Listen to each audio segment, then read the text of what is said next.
I was not expecting this. This Valentine's, I got so much thoughtful things, so I wanted to show you guys. Okay, so first I want to show you guys the Peep basket. This is so cute. Okay, first I got this really cute plushie spa headband. Can't wait to use this when I do my skincare. Next, I got this cute little skincare bag. It's so cute. I love the details of it. Okay, this is so thoughtful. Okay, I want to unbox my first Love Shack Fancy Stanley.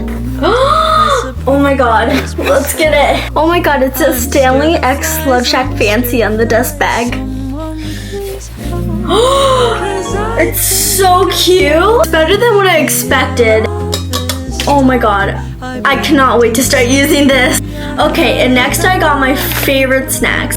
Okay, I got Trufu, which is my favorite. I really recommend this to anyone who likes banana bread. Okay, I hope everyone has a great Valentine's. Bye!